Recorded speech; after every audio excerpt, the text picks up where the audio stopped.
Over the past 90 days, I reverse engineered over 500 winning meta ads. Not just scrolling through ad library, I mean actually breaking down the top performing ads across 12 different niches to find the patterns that separate a $10,000 ad from a $100,000 ad. And here's what I found: 90% of advertisers are copying the wrong things. They see a winning ad and then they copy the format, they copy the hook structure, or they copy the visual style, but they completely missed the one element that actually makes the ad work. Now, my team and the ads that they make spend over $3 million a month on Meta. And I can tell you from our experience, when we find a winning ad, the first thing we do is not actually replicate that exact creative, but it's identify the underlying mechanism that made someone stop scrolling and then eventually buy. See, most people think creative research is about finding inspiration. It's not. It's about pattern recognition. So over the next 12 minutes, I'm breaking down the exact framework that we use to reverse engineer winning ads, identify the patterns that actually matter, and then use those insights to build ads that outperform the original ads. Now, this is how we help brands scale from 500k to over $1 million a month in ad spend, and this is how we've reduced CPA by 35% on average after working with over 100 different brands without just testing more creative. So if you're stuck copying competitors or getting mediocre results, or you're just burning money on ads that look good but don't convert, pay attention, because this will completely change how you approach your creative research. So section 1, why most competitive research is broken. Before I show you the framework, I need you to understand why most people's competitive research is completely broken. Here's what 90% of advertisers do. They open up ad library, they search for the competitors, they scroll through some ads, and they see the one that looks good, and then they tell their team, make something like this. Now here's the problem with that: people scroll through ad library like I am right now, and they have no idea how the ads have actually performed. So you're basically judging the ads off pure aesthetics, of what they look like. Now, after generating over $57 million on Meta, I'm certain that you can't tell an ad performance by what it looks like, because it comes down to what their customers specifically feel. And without doing tons of research, understanding their customers, experience what their customers have been through, you can't just look at an ad and understand, because that's the desire of millions of people across America. That's not just how you feel or your team feels or what an ad looks like. It's about the desires that have been created and conditioned into your customers. And the thing is, even if you think it ad's performing well because it's been running for a while, you think it's got a lot of impressions, most people still reverse engineer it wrong anyway. They look at the surface level stuff, the format, the hook, the transitions, the edits, but they miss the psychology, the actual angle, the emotional trigger, the specific claim structure that made it work. So you end up with ads that look similar, but they still don't perform because you copied the actual aesthetics and the wrapping paper, but not what's actually inside. So here's the truth: winning ads work because of 3 things, and most brands never analyze these 3 things. So 1 is the actual angle and how you're mapping that angle to the customer's awareness level. 2 is the claim that you're making in the ad, balancing that claim with being very specific but also making it believable. And then 3 is the actual emotional arc that you build inside of someone and like resonating with them, and how that emotional arc builds desire without triggering skepticism, so making it believable again. So if you're not reverse engineering these 3 main elements, you're wasting your time. So I'm going to show you the reverse engineering framework. This is our 4-layer reverse engineering framework. We use this every single time we analyze a competitor's ad or an outlier that we found in the wild. And I'm going to walk you through it step by step using a real example that we made for a client. So the first question that you want to ask yourself, which is layer 1, is identify the core angle, which is obviously what is the core angle that this ad is using. And I'm not just talking about, problem solution or social proof. That's just too broad. I'm talking about specific positioning. So for this example right here, this is for a supplement product, and the angle, without even playing this ad, is clearly about how to support with PCOS symptoms, and it's obviously saying it's clinically proven. This is very obviously specific to this angle, you can see, because of the text overlay. I'll play the first few seconds just so you can get an idea of this ad. Is there something that we can take to help with the primary symptoms of PCOS? There is. Inositol is the main ingredient in Peach Perfect. So you can see they're basically asking for, okay, the primary symptoms of PCOS, is there anything we can do about it? Now that's obviously the main angle. You can tell that straight away from the hook itself. Now this is obviously critical because the angle determines who the ad resonates with, who the meta is actually going to target the ad to. with their algorithm and why. So if you saw this and you were suffering with PCOS, obviously it would grab your attention. Now this is obviously a very easy example. Your product might help with sleep, and then you might be able to dig deeper with it. The reason that you can't sleep, it isn't your stress, but it's your gut bacteria. So that's kind of, a lot of people might think their sleep is bad because of stress, but it's kind of giving them an alternate solution. So this one's PCOS, but we want to actually dig deeper into this as well. So what you can start to ask yourself is, what problem is this calling out? How is it framing that problem differently to competitors? What is the unique mechanism or solution that it's introducing? So you can write that down. That is your actual angle. Now we're going to play this ad further through, and we're going to be able to break this down further than just the PCOS angle, and then we're also going to be able to map out awareness levels as well. So next you want to figure out what is the awareness level of this ad. Now it's pretty obvious that this is obviously problem aware, people who are actually aware of the problem, or solution aware. So it really sits between these two, because you're calling out the problem, of course. People, you're using the word PCOS, you're using an abbreviation, people will know what this is, as well as that people might have actually tried different solutions. So really I'd say it sits somewhere between there. And then the third thing that you want to break down, layer 3, is basically figuring out what is the claim that you've made. Every winning ad that you will ever run makes some kind of claim. Now I'm going to skip to the end later here. So it's making 3 claims here: cycle regulations, better energy, and then weight loss, improving weight loss struggles. And then she also asks, how quickly do you see the results? And they say they get the period back within 2 to 3 weeks. So that's a big claim that it's making, and that's something that we kind of see across every ad. So you might not say as clear as day as this one. It might be more within the visuals that you see. The actual big promise is you get a nice necklace, or you get to look like the person in the ad. That's the claim. So sometimes it's a little bit deeper. The same with the angle one. You might have to figure it out a little bit more. It's the same with the actual big claim as well. Now, every big claim, when you are actually writing it, direct response style, you want to make sure it's got 3 main elements. You want it to be specific. So, actually giving it a, 2 to 3 weeks time frame. 2, you want to make it believable. If it's too big, then it obviously triggers skepticism. So never have trouble sleeping again might feel like BS. Fall asleep, an hour quicker, or 30 minutes or something like that feels more real. 3 is like the actual mechanism. Now if people have been exposed to different solutions that are similar to yours, they might not believe it again. So the claim needs an actual reason. This works because of X to make it even more believable. Now finally, layer 4 is identifying the emotional arc that I spoke about earlier. Now this is really kind of how you're resonating with the target audience and the emotional journey that the ad is actually taking the viewer on, because facts don't sell. If you just list a bunch of benefits, we've all tried it and it doesn't sell.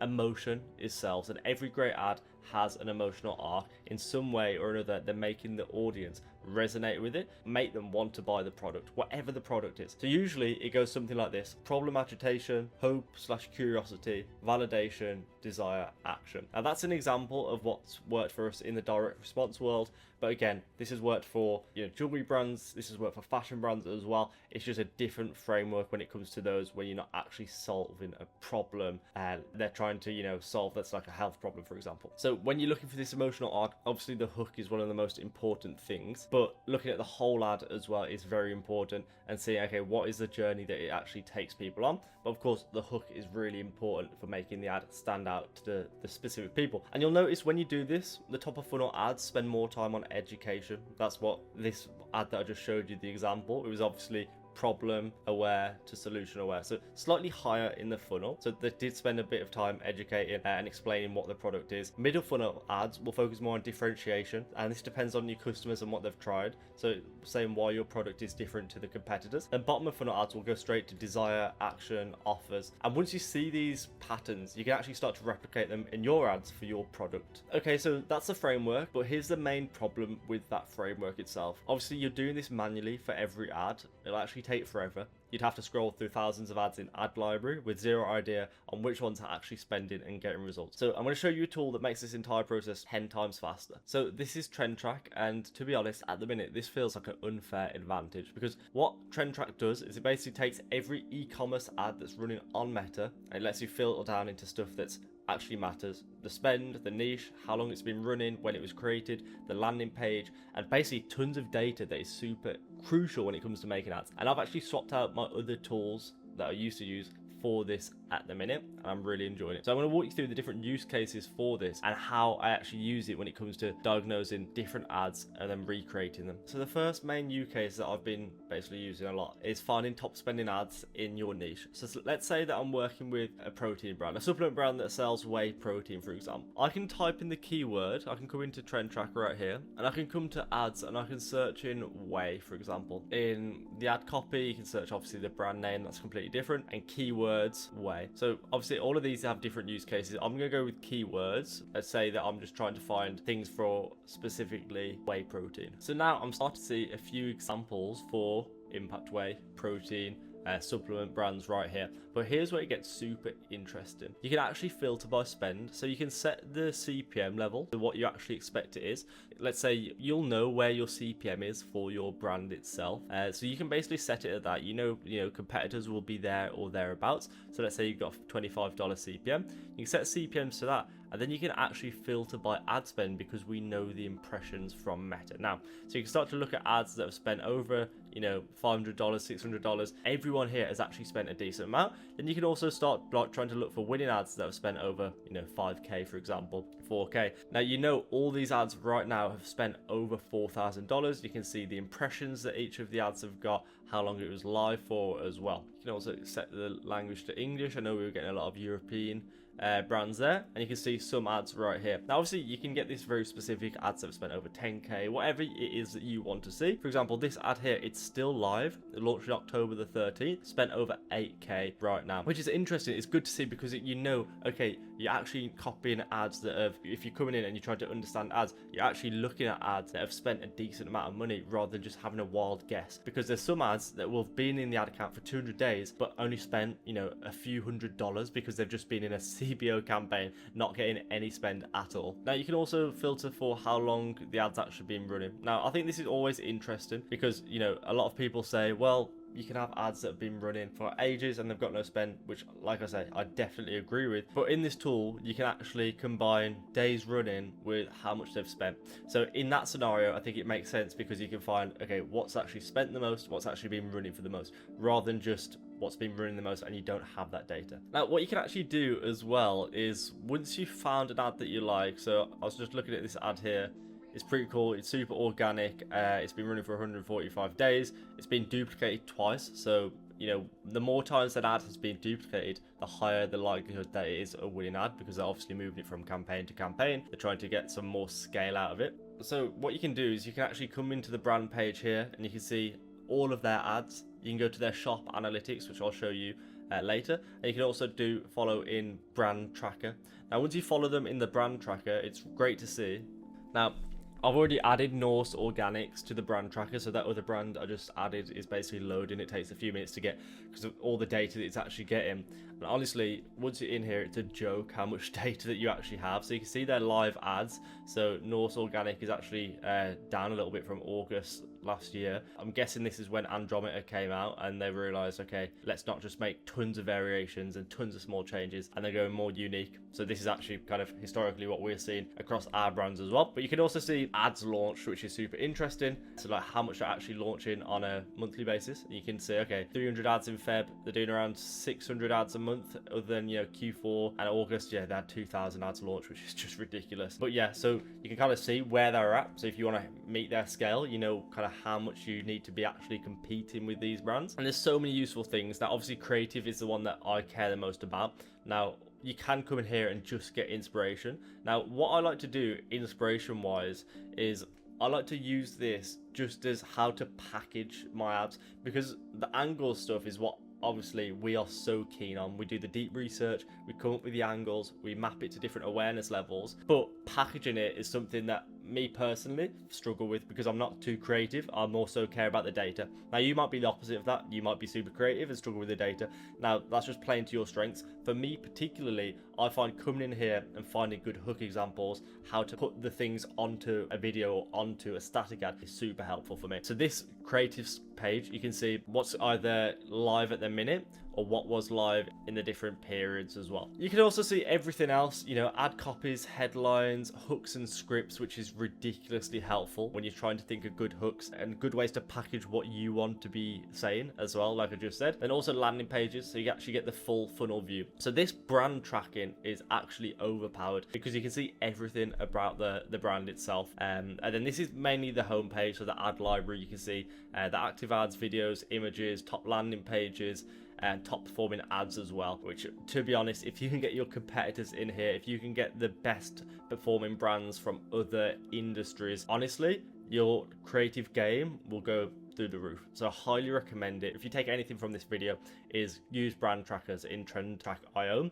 because it's super powerful. So I can also give you a real example of how we use this for a client of ours. So a client came on, they were spending like 80k a month on ads, and we searched in like dog anxiety because they're a pet care brand. So we wanted to find different things for dog anxiety.